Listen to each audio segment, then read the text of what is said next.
pessoal, tudo bem com vocês?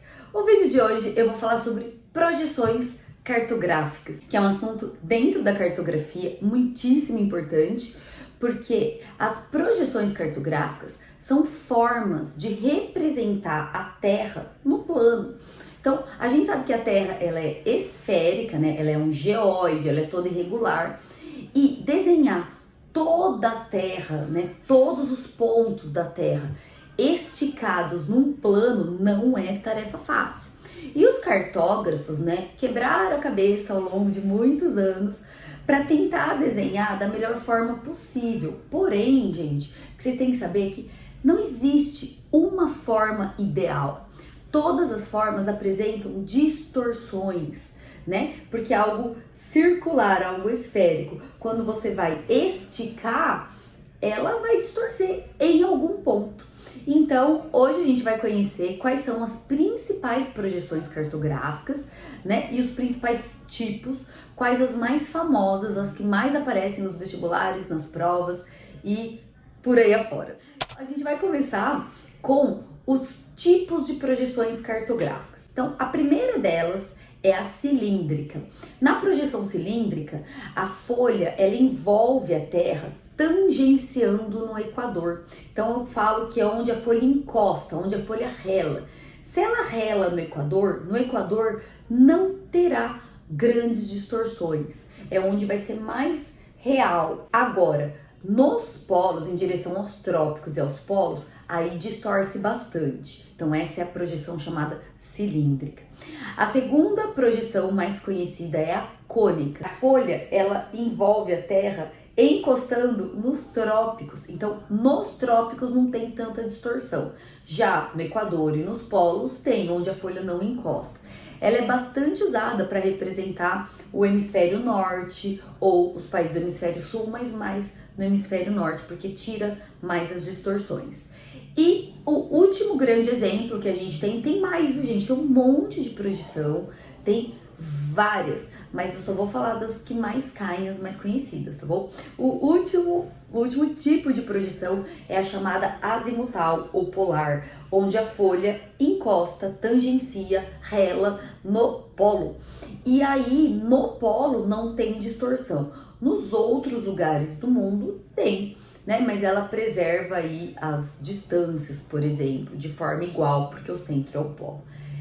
Então, esses são os três tipos: cilíndrica, cônica e polar. Tem a plana também, que é onde a folha pode encostar em qualquer ponto da Terra e no exato ponto onde ela encostar não tem distorções, aí pode ser em qualquer lugar do globo.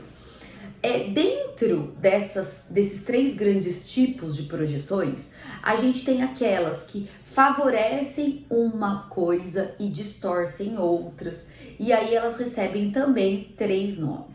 O primeiro nome é a equidistante. A projeção equidistante, ela prioriza, a gente já sabe, as distâncias. É utilizada, por exemplo, na projeção azimutal da ONU. A projeção equivalente, ela prioriza os tamanhos, equivale, né, às áreas. Então, o tamanho é real, mas ela acaba distorcendo a forma, o contorno, outras coisas.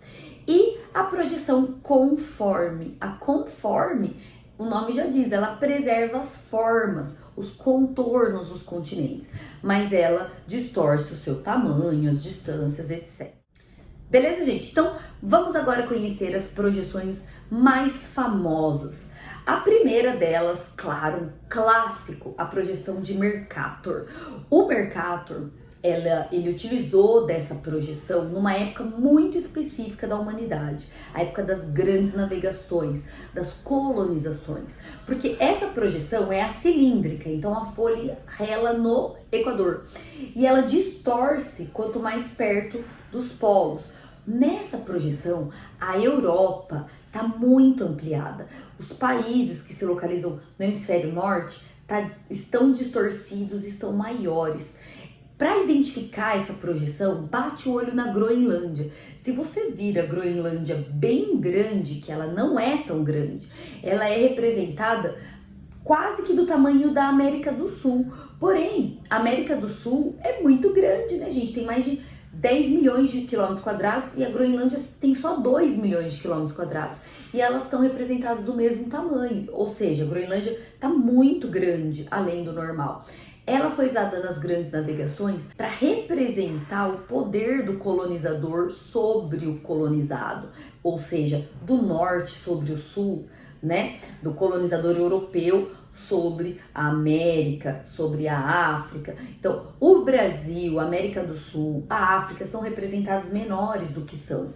Ela é conforme, ou seja, o contorno está preservado, porém os tamanhos não.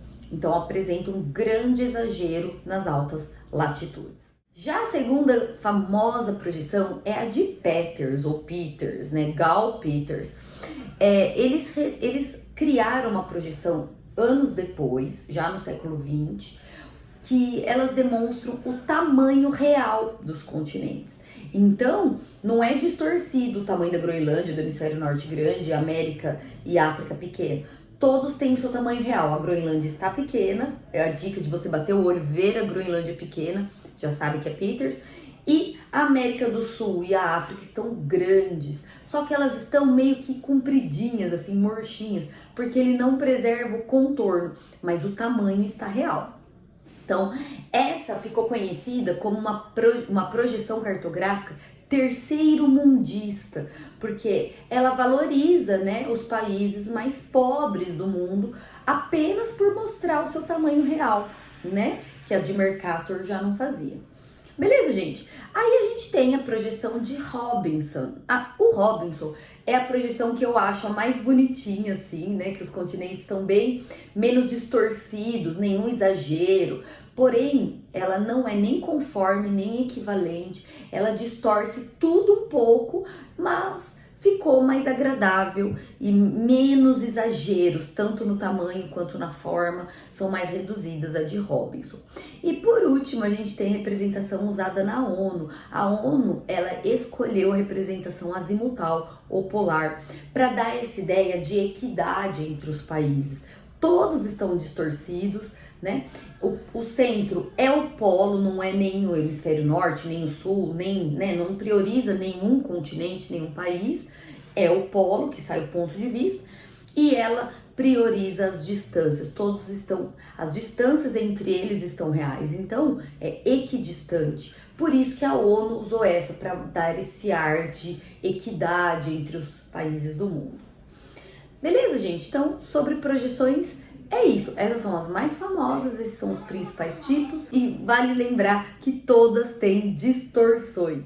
O segundo assunto do vídeo de hoje são as curvas de nível. Curvas de nível, pessoal, é muito legal porque são aqueles mapas que você consegue perceber a altitude do relevo, né? Só que não é tão fácil de interpretar, você meio que tem que treinar seu olho em ver essas linhas em 3D e imaginar que você está sobrevoando um relevo, vendo ele de cima, né? E aí tem algumas técnicas que vocês precisam entender para interpretar um mapa de curvas de nível. Primeira delas, saber que cada linha é chamada de isolinha. Iso quer dizer igual. Então, ao longo de toda linha, ela tem igual valor ou igual cota, né? Se for um mapa de temperatura, ela será isoterma, significa que todos os lugares que estão naquela linha têm a mesma temperatura. Se for um mapa de chuvas, elas serão isoietas, né? De pressão serão isóbaras e assim por diante. De relevo, elas são as isoípsas. Elas mostram as mesmas cotas de altitude. Então, já sabemos o que são as linhas, né? Cotas de valores iguais ao longo de toda a linha. Se você muda de linha, muda o valor. E esse valor, ele é sempre constante. Então, por exemplo, cada linha pode ser medida de 20 em 20 metros, ou de 10 em 10, de 5 em 5, de 100 em 100, não importa. Mas são sempre padrões, a mesma distância, beleza? Outra coisa para saber de curvas de nível. Os círculos maiores, a gente tem as menores altitudes e quanto mais fechado for o círculo, seria o topo desse relevo, os lugares de maior altitude. Essa é outra coisa. E a última coisa para você saber de curvas de nível é a distância ou a proximidade entre as linhas. Quando elas são mais juntinhas uma da outra, menos espaços umas das outras, a gente tem um relevo bastante inclinado, uma declividade que a gente fala maior. Quando as linhas estão mais afastadas, significa relevos mais aplanados. Então, mapas de curva de nível são muito usados nas questões dos vestibulares para mostrar por onde o rio passa. Sempre o rio nasce no alto e corre no baixo, né? Quais os cursos do rio, do norte para o sul, do leste para o oeste, você tem que comparar com uma Rosa dos Ventos ao lado. Onde é melhor para construir uma estrada, sempre em relevos não tão íngremes, mas mais aplanados. Então, você treinando o seu olho para ver como que são as curvas, mais juntas, mais afastadas, pontos de cotas mais fechadas ou mais abertas, você sabe identificar como que é esse relevo na realidade. E para isso, eles sempre comparam trazendo o perfil topográfico junto com uma curva de nível. Não sempre, mas às vezes aparece. O perfil topográfico é como seria esse relevo visto na paisagem, visto de frente, né? Visto de lado, visto de perfil. Então a gente vai ligando, né, cada cota de linha da curva de nível e vai subindo, formando o desenho, que é o perfil topográfico. Aí você tem uma ideia de como seria o relevo de frente e como seria o seu mapa de curva de nível vendo de cima. Beleza, gente? Então, esse foi o vídeo de hoje, de novo sobre cartografia, e que vocês vão bem aí nas suas provas e nos seus vestibulares. Grandes beijos, até o próximo vídeo.